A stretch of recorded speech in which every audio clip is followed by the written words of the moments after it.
These are the worst kind, by the way. That's what these are right here.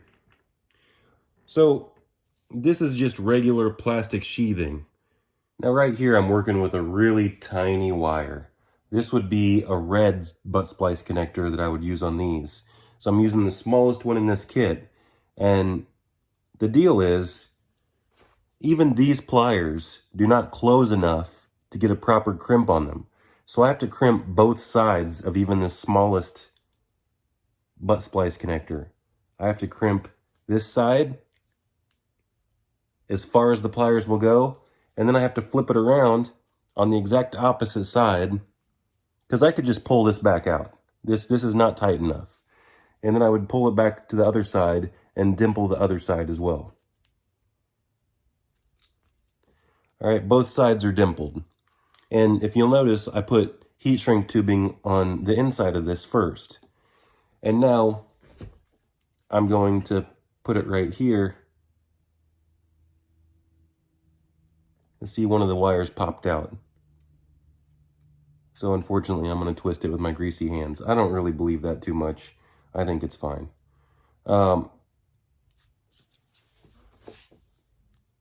So make sure that the wires are pushed in as far as possible. Crimp the one side, flip it over. See how it fits inside there? Crimp the other side. Now, I didn't go absolutely crazy with crimping the other side. I went crazy crimping the first side. Now, also notice that these are you're not going to be able to fit the handle way in there to crimp with these, so those are worthless. And with these big ones, where do they go? With these big ones, the big jaw, right? So then that would mean I would have to pull the sheathing back further and further to get inside between these two wires. You see what I'm saying? So that's why you want the small one. So now I'm going to slide this back over. I want to make sure that it covers both sides, and I offset these wires a little bit. I could have offset them even more, but I don't want to shorten this wire more than I have to. So I'm going to make sure that that's perfectly centered. Get some heat on both sides of it. All right, I'm satisfied with that. I would prefer that it was a little bit longer, but no metal is touching at all. But even if it did, this has a circuit breaker built into it. But typically, you're probably going to want to be on the safe side and use more heat shrink than that. And then I even furthermore slid a bigger piece of heat shrink over this. So now I can hopefully cover this whole deal. This is really tight. Barely fits, but I like it like that. I like it really tight and barely fitting. I don't want to go too far. I can go a little bit more. All right, that's about right. Now, I'm going to heat shrink this.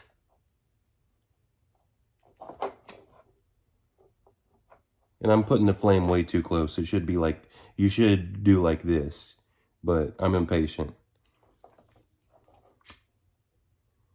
So I just keep the flame moving across it. Go to the other side. Let's see, how far off am I? I'm a little bit off.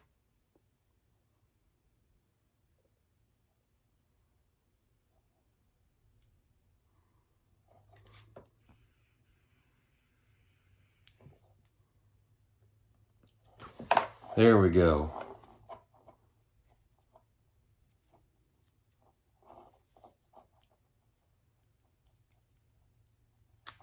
Nice. That looks way more professional than what I had going on before. I'm a lot happier with that. A lot more happy with that. All right, stay tuned for the rest of it because I just went through all this stuff. Neptown Tuner here, and today we're going to be doing a butt splice electrical connection type video. We're going to be joining a couple wires together and talking about what the best way to, instead of just talking about it, we're going to just do it right now. So right here is something called a power probe. I got this whole kit right here, and I usually keep it nice and tidy inside that box. Unfortunately, at some point, I had this thing laying around in the garage, and I accidentally dropped something on it. And what happened? What happened was I split these wires in half on accident. I had a little problem with the electricity passing through the wires ever since I smashed them. So I just threw these butt splice. These are the worst kind, by the way. That's what these are right here. So this is just regular plastic sheathing. And then the fancy ones will be right here. This is like the heat shrink sheathing. Got the heat shrink on here. So if you're not supposed to use a lighter, right? 101 is you're supposed to use a heat gun. There's actually even a special heat gun that you're supposed to use for this kind of stuff that has a little deflector guard on it, and it's supposed to hold the heat in it. And I don't have one of those. Actually, to tell you the truth, I just use a lighter. That's just what I do. Sorry. I was trained to use a heat gun, but I just don't. Anyway. So, throw all these things away. You never need to use these ever again. I'm going to teach you how to do this properly. And to do this properly, all you need is this type of kit right here. These are bare butt splice connectors. Have you ever seen these before? This is without the sheathing on it. This is what's inside. We'll go ahead and, let me see if I can cut one of these apart. I don't know if I can actually pull the piece out, but this is a pair of Knipex wire strippers. Electricians would love this tool because they typically like spin ground wires with the flat part of these, and these right here are cable shears. You don't want to, you could probably chop your pinky off with that. And so those are nice. Those are nice. Right here we have some fancy wire stripper pliers, and I'll go ahead and just grab a wire real quick to show you. I'm already getting off track, but here we have some wire. And for these wire stripper pliers, you can push this guard back to where you want it, like that. It has this deal right here, and you can put it in there and fixate it where you want it. And then all you have to do is just pull these handles. And you're supposed to be able to strip a wire, but it's not really working too well. So you kind of have to hold it sometimes. You get a nice strip, but I still don't even really like these because, like I just showed you, sometimes you kind of have to hold it. So let's restart that, shear that off. Most of the time I just use something like this, and I don't even use the stripper part. So I don't even really need wire strippers. That's how I typically do it. Look, I didn't damage any of the wires, but let's start over again. All right, now we have to figure out where it fits properly. We have to figure out the proper gauge, and I'm gonna put it in this bottom one right here, which is 12. And that fits pretty nicely. Nice strip. It basically just, instead of carefully going all the way around the insulator, you know, it just cups it perfectly. So you can pull it all the way off. Insulator comes off nicely. All right, now that we're done with talking about that, let's see if we can open this back up now. So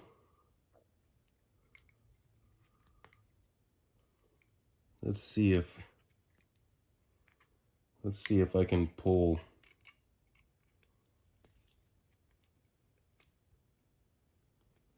I'm wasting time. You can trust me. You see that inside there? Inside there is this. Right here. That's what it looks like. without the stupid plastic thing around it. I know my hands are dirty. I was working today on cars. I already washed them like 3 times. And I cut them a few times.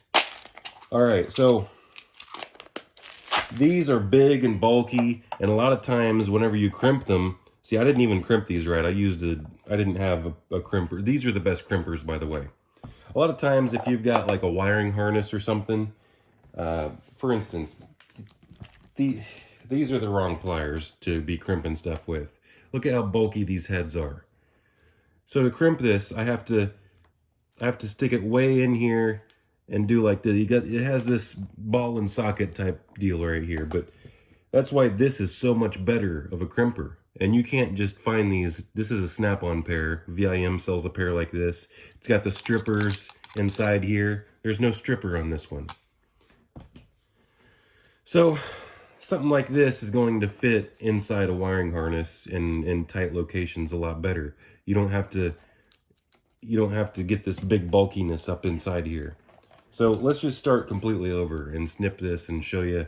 You already can kind of tell how nasty and bulky this looks. So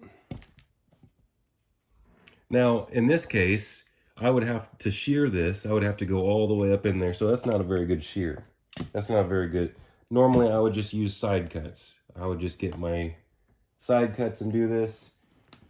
That's your standard style wire strippers on the top there.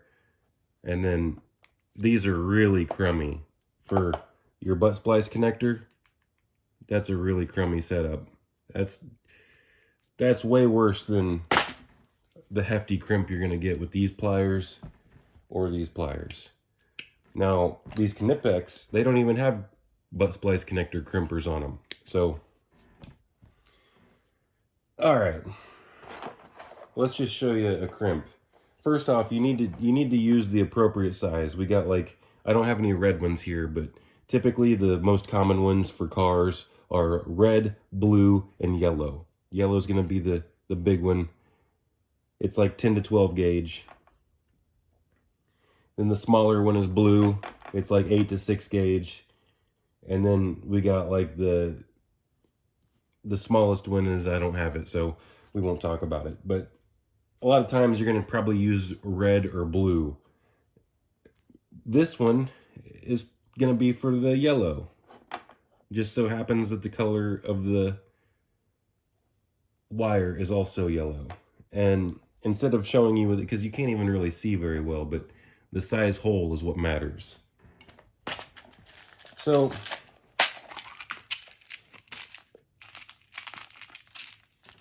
with this kind of naked butt splice connector, we're going to be able to see exactly what we're doing. We're going to be able to see the size.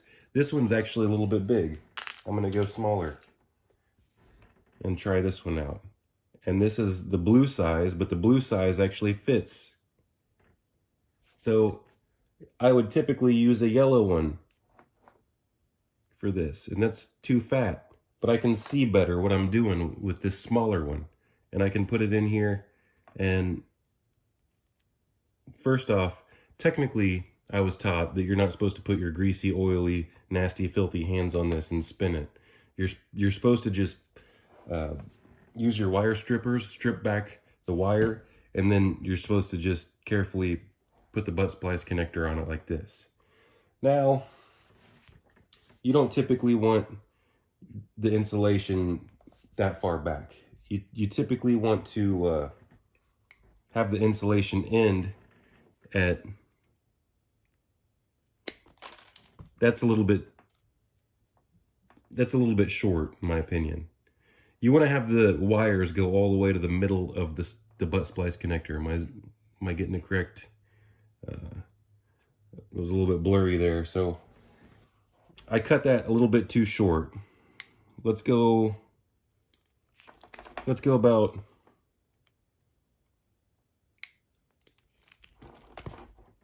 right there. That's about perfect. And then whenever I put this on here, just a hair of the copper's sticking in the backside. So now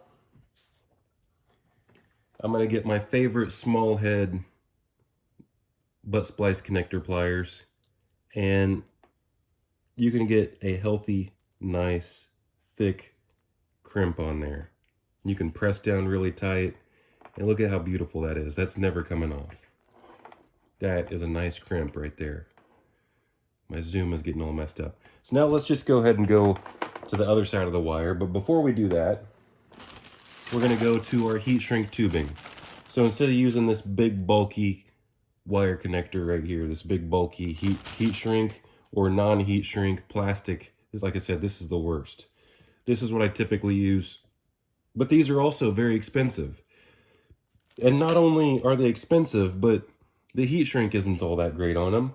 And whenever you go crimping on them, a lot of times you'll put a hole in the plastic. So they're just, in my opinion, crummy all the way around. What you want to do is you want to get some heat shrink tubing yourself, and let's see if even this white fits. So we're going to cut a little bit like this. See that? And then we're going to slide it on the wire. We got to remember to slide it on the wire before we crimp the other side. So now let's say this is the other side. Now we're going to get the perfect size strip right there. And then we're going to put it in this side right here, like I said, without twisting it with our greasy fingers. And then we're going to get, not only, we have the most precision. Not only do we get the best crimp without the stupid plastic around it, but we can get it in the exact spot that we want it. And we know for sure that the wires are butting up perfectly on the inside. So it is the absolute most precise way to do things. So there you go. That's another, it doesn't have to be on the same plane or whatever. So now what we do is we slide our heat shrink tubing over it. Look at how beautiful that fits. And then we simply shrink it up. We don't want to catch it on fire, but it's going to be just such the most beautiful wire I've ever seen in my life. Look at that. Does that not look professional? Tell me that that does not look way, way, way better than this garbage right here. If you had your car fixed, would you like it to look like this top one, or would you like it to look like that bottom one right there? All right, now I'm going to go ahead and redo this one like I just showed you. If you like this right here, then tell me in the comments that this is a great idea and you're going to start doing wiring repairs with these and with heat shrink tubing. Like and subscribe, Naptown Tuner.